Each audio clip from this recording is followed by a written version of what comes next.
Serial Anupama में किंजल सिखाएगी तोशु को बहुत ही शानदार सबक, क्योंकि उसने पहले तो माँ और पापा को दोनों को यानी अनुपमा की भी इंसल्ट की और वनराज की भी।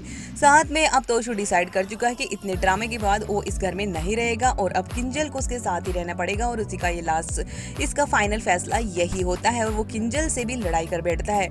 किंजल को कह देता है कि तुमने देखा आज क्या तमाशा हुआ और मॉम की कितनी इंसल्ट हुई। हम मार्केट में गए थे और ये भिखारियों की तरह पैम्पलेट्स बांट रहे थे और किंजल कहती है तुम्हारा परिवार है और अगर वो मेहनत करके खा रहा है तो इसमें तुम्हें क्या प्रॉब्लम है। लेकिन तोशु को ये बात समझ नहीं आती है और वो किंजल को साफ कह देता है कि हम जल्दी से जल्दी वहाँ शिफ्ट हो रहे हैं, अगर तुम शिफ्ट नहीं होगी तो तुम यहीं रहो, मैं शिफ्ट हो जाता हूँ।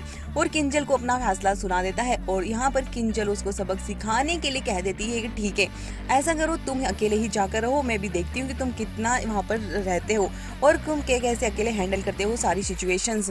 अगर तुम्हें अलग से रहकर इतनी खुशी मिल रही है तो ऐसा करो तुम अलग ही रहो। और किंजल अपना फैसला सुना देती है कि वो अब अनुपमा को और इस घर को छोड़कर कहीं नहीं जाएगी और वो अभी घर वालों को उनकी जरूरत है और इतनी जल्दी हमें कहीं और शिफ्ट नहीं होना चाहिए, अभी अभी हमारी शादी हुई है।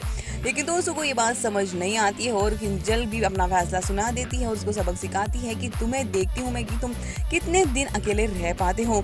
और किंजल का ये फैसला सुनकर तोशु को भी तगड़ा झटका लगता है कि वो अकेले सच में कैसे रहेगा। अगर किंजल ने ही साफ मना कर दिया है तो वो अब अकेले कैसे रहेगा। तो वहीं पर अब देखने को मिलने वाला है कि तोशु सच में जाकर रहेगा और उस अकेले रह रहकर वो किसका क्या हाल होने वाला है और परिवार के बिना वो कैसे रहता है, ये सिचुएशन उसके सामने आने वाली है। तो तोशु का तो बुरा हाल होगा ही और किंजल भी कहीं ना कहीं तोशु को मिस कर रही होती है और अनुपमा के सामने यही सिचुएशन है कि वो अब इन दोनों को कैसे अब वापस एक करे, कैसे तोशु और किंजल को समझाए।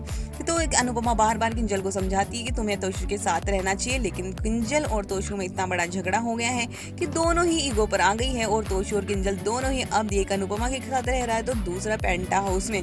तोशु को लेकिन अपनी गलती का जल्द एहसास होगा और वो वापस लौटकर जल्द आएगा, यानी कि उसकी अकल जल्दी ही ठिकाने आ जाएगी कि उसको परिवार के साथ अलग रहना कितना मुश्किल है। चाहे कितनी भी यहाँ पर प्राइवेसी नहीं मिल रही हो, लेकिन फिर भी परिवार तो परिवार ही होता है और उसके बिना जिंदगी कुछ भी नहीं है। और ये जल्दी ही अकल ठिकाने लेकर आएगी किंजल।